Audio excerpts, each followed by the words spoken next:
Bienvenidos a Parmena Radio. ¿Cómo están hoy? Espero que bien. Los invito a unirse a nuestras redes sociales en Twitter, Facebook, Instagram y en nuestro blog búsquenos como Carlitos o los Impuestos. Vamos a empezar el programa de hoy. Defensa jurídica ante el IMSS. Como seres humanos somos vulnerables a las enfermedades, por lo que a lo largo del tiempo se inventaron las medicinas, se crearon las profesiones como doctores, enfermeras, químicos, laboratoristas, todas con la finalidad de poder ayudar a los seres humanos a resolver sus problemas de enfermedades. En las películas de ciencia ficción se habla sobre poder curar el cuerpo humano con máquinas que primero logran escanear el cuerpo humano para detectar el problema de salud, para que después logren reparar el cuerpo humano por medio de otro escáner que lo realice de forma automática con la ayuda de una inteligencia artificial. Esto sería totalmente fantástico. Pero la verdad estamos lejos que esto suceda. Lo más cercano que he visto en la actualidad es un robot llamado Da Vinci que opera por medio de brazos robóticos, pero deben ser manejados por doctores, cirujanos capacitados previamente. En el futuro, este robot Da Vinci, con ayuda de una inteligencia artificial, podrá operar al paciente dándole una seguridad que la operación será exacta en lo que necesita ser curado, por lo que la operación será un éxito total. La salud es el tesoro más importante de los seres humanos, más que el dinero o el oro, pero solo nos damos cuenta hasta que tenemos alguna enfermedad que hace que nuestra calidad de vida disminuya al no poder correr, caminar, respirar, hacer ejercicio, poder pensar, tener que tomar medicinas constantemente. Es ahí donde nos damos cuenta que la salud es el tesoro más importante de cualquier ser humano. Cuando estamos en la escuela, en secundaria, preparatoria, muchas veces al estar jóvenes, los alumnos hacen mal uso de su salud con consumo de tabaco, drogas, alcohol, que en el futuro traerá algún tipo de enfermedad a sus vidas. Los que son adultos, que también consumen algo para lograr sentirse felices, también están perjudicando su salud. De ahí la importancia de lograr una buena educación para lograr tener hábitos para mantener la salud lo más estable posible. En el área laboral, los trabajadores deberán de tener buenos hábitos de alimentación, de no consumo de sustancias prohibidas, de lograr ejercitarse para tener de esta forma el mejor desempeño posible en sus trabajos. En la actualidad en México vivimos en un estado de derecho que se divide en poder ejecutivo, legislativo y judicial. Esta división la marca la Constitución Política de los Estados Unidos Mexicanos, que además establece los derechos humanos en su primera parte,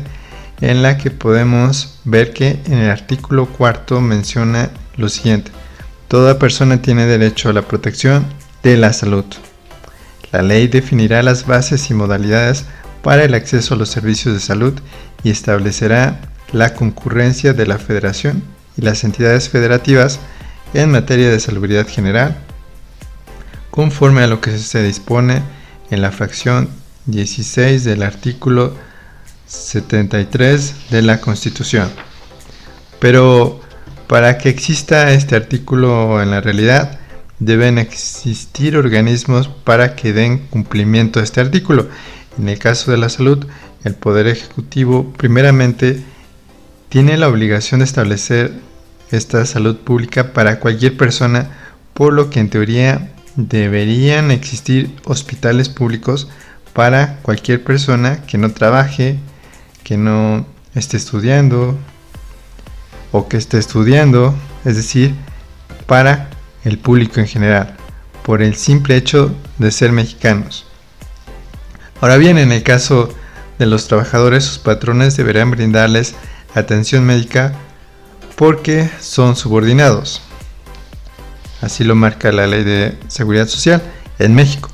La atención médica, como mencioné originalmente, debería estar a cargo de los patrones, pero el Estado lo sustituye de esta obligación de acuerdo a lo que establece en el Código Fiscal de la Federación en su artículo 2, fracción 3, que menciona lo siguiente: aportaciones de seguridad social son las contribuciones establecidas en ley a cargo de personas, que en este caso son los patrones, que son sustituidas por el Estado. Las aportaciones de seguridad social van a ser tripartitas, es decir, patrón, trabajador y Estado aportarán un porcentaje para que con ese dinero se realicen las aportaciones de seguridad social y se brinde la salud a los trabajadores. Con esta idea tan sencilla, el patrón le transfiere al Estado su obligación de brindar a sus trabajadores la seguridad social, por lo que, como mencionamos, se crearon estas aportaciones de seguridad social para que el Estado tenga el dinero para esta finalidad. Ya que el Estado logra recaudar las aportaciones de seguridad social, que son las cuotas obrero-patronales, para poder brindar esta obligación de salud a los trabajadores, que como ya mencionamos varias veces estaba a cargo de los patrones, el Estado crea el Instituto Mexicano del Seguro Social. Este instituto, a lo largo del tiempo, se le han ido acumulando muchos gastos, como sería el caso de pensiones de doctores, enfermeras, personal administrativo, que son muy altas, ya que el IMSS cuenta con un sindicato de trabajadores que solicita mejores salarios cada año, provocando que los sueldos sean altos, por lo que las pensiones serán altas. Vamos a comerciales y regresamos. Ya regresamos al tema de hoy, defensa jurídica ante el IMSS. El siguiente gasto que tiene el IMSS es la compra de medicinas para todo el país, que es un gasto constante, pero al no lograr un buen presupuesto, porque primero se deben pagar los altos sueldos, pensiones de doctores, enfermeras, personal administrativo, no se logra abastecer las medicinas a nivel nacional de forma completa. Menciono que son altos los sueldos del personal médico en el IMSS, porque a comparación del sector privado en materia de salud, los doctores y enfermeras ganan la mitad o menos de la mitad de los sueldos que actualmente tiene el IMSS. Por lo que al no tener dinero suficiente, el IMSS no logra dar un debido mantenimiento a los hospitales de todo el país en cuanto a pintura, pisos, techos, baños, compra de aparatos, material quirúrgico, ventanas, jardines, pero sobre todo un trato digno a los pacientes. A lo largo de este sexenio se prometió que los hospitales públicos de México iban a ser iguales o mejores que los que existen en Dinamarca. Pasó el sexenio, pero no se logró tratar de encontrar una solución para lograr hospitales públicos de primer mundo, con instalaciones presentables, instalaciones pintadas, con medicinas, con jardines, con material quirúrgico, con mantenimiento en pisos, techos, baños y sobre todo una atención digna para los pacientes. Lo que se debió hacer este sexenio es crear un plan para lograr rehabilitar los hospitales del IMSS a nivel nacional, brindando la compra de medicinas de acuerdo a los reportes de las enfermedades que mencionan los médicos en sus reportes en las visitas médicas de los pacientes, el mantenimiento de los hospitales del IMSS en cuanto a pintura, cambio de pisos, cambio de techos, creación de pabellones especializados para enfermedades específicas, compra de focos de mejor calidad para los cuartos, pasillos, cambio de colores institucionales para que de esa manera se muestre el cambio en la salud pública nacional. En cuanto al sindicato de trabajadores del IMSS, dialogar con ellos en que no se puedan subir salarios en un par de años para que ese dinero sea para que se pueda dar una mejor infraestructura de todos los hospitales del IMSS a nivel nacional. Ya logrando transformar todos los hospitales públicos del IMSS, se estaría en la condición de mencionar que ya estamos igual que el sistema de salud de Dinamarca, ya que en la actualidad solamente se quedó en un discurso político. Este sexenio tomó la decisión de gastar el dinero en las megaobras como el Tren Maya, la refinería Dos Bocas, el aeropuerto Felipe Ángeles, en lugar de ocupar ese dinero para darle mantenimiento a todos los hospitales públicos del país, como sería el caso del IMSS. En teoría, con todo ese dinero de esas megaobras se pudo lograr transformar la salud pública como la de Dinamarca. De eso se trata una transformación, es decir, en el correcto uso de los impuestos en los presupuestos de egresos, en este caso para brindar la salud pública por medio del IMSS para todos los trabajadores del sector privado. Recordemos que se encuentra el derecho a la salud en la Constitución Política de los Estados Unidos Mexicanos en el artículo 4 constitucional. Además, en el artículo 123 constitucional, en el apartado A, nos habla sobre las relaciones laborales, donde surge la creación del IMSS en el sector privado, en su fracción 16, que nos dice: los empresarios serán responsables de los accidentes de trabajo y de las enfermedades profesionales de los trabajadores sufridas con motivo o en el ejercicio de la profesión o trabajo que ejecuten. Por lo tanto, los patrones deberán pagar la indemnización correspondiente, según que hayan traído como consecuencia la muerte o simplemente incapacidad temporal o permanente para trabajar, de acuerdo con las leyes que lo determinen. Esta responsabilidad subsistirá aún en el caso que el patrón contrate el trabajador por un intermediario. Como vimos, esta obligación original la tiene el patrón, pero le es sustituida por el Estado, y el Estado creó el IMSS para darle la atención de salud a los trabajadores. Recordemos que eso se establece en el Código Fiscal de la Federación. En 1943 se creó el IMSS para sustituir a los patrones con esta obligación de dar salud a los trabajadores, por lo que además se creó una ley secundaria que se llama Ley de Seguro Social. El Seguro Social, en sus revisiones, puede revisar las cuotas obrero-patronales y fincar capitales constitutivos. En el caso que establezca el IMSS un crédito por diferencias de cuotas obrero-patronales por no integrar correctamente los salarios integrados de los trabajadores, se puede interponer medios de defensa, que son recurso de inconformidad que se interpone ante el Consejo Consultivo Delegacional.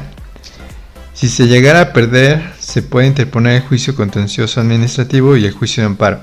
Es muy importante observar la integración de los salarios de todos los trabajadores que sea correcta, además de asegurar a los trabajadores desde el primer día que laboran en la empresa, ya que si sufrieran un accidente dentro del horario laboral que requieren una cirugía, el trabajador tiene derecho a que el IMSS le brinde el servicio, pero la empresa o el patrón se le fincará un capital constitutivo por la atención médica brindada a su trabajador. Este capital constitutivo es muy caro porque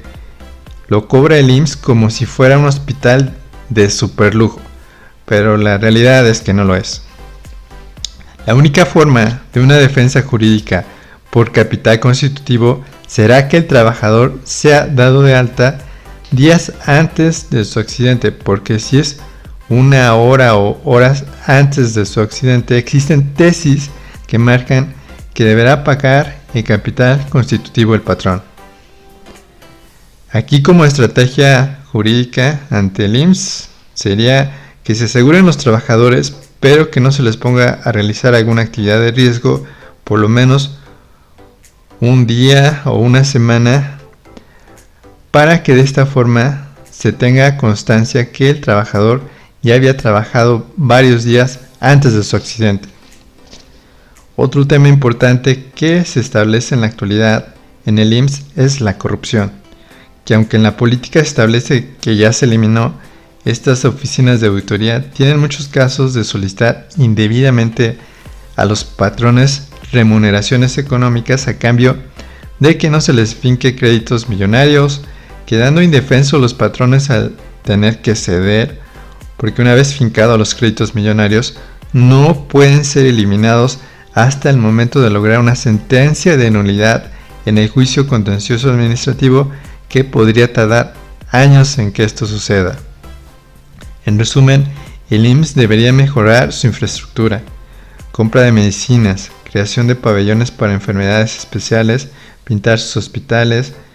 cambio de pisos, techos. Por su parte, el patrón deberá integrar correctamente el salario diario, el salario de integración de sus trabajadores. Si contrata a trabajadores asimilados, crear contratos notariados, recibos con fecha de los contratos electrónicos, establecer pruebas como bitácoras de los trabajos realizados, videos de los trabajos realizados, con el objetivo de demostrar en revisiones por parte de los auditores del IMSS que no son asalariados, es decir, que no se tiene la obligación de pagar sus cuotas obrero-patronales. En el caso de evitar los capitales constitutivos, dar de alta a los trabajadores desde el primer día del trabajo, evitando que ese día o esa primera semana tengan alguna actividad de riesgo para poder tener elementos para una defensa jurídica ante un capital constitutivo que ponga el IMSS. En el caso de la corrupción, reportarla, porque los auditores del IMSS deberán apegarse a derecho con una revisión, con un oficio fundado y motivado, además de demostrar su competencia con la finalidad de lograr verificar el correcto cumplimiento de la Ley de Seguridad Social, para que exista un destino correcto de sus recursos que se pretenden recaudar por diferencias de cuotas obrero-patronales y capitales constitutivos, es decir, en lograr hospitales del IMSS como los hospitales de Dinamarca. Espero les haya gustado el programa de hoy, donde dimos nuestro punto de vista sobre defensa jurídica ante el IMSS.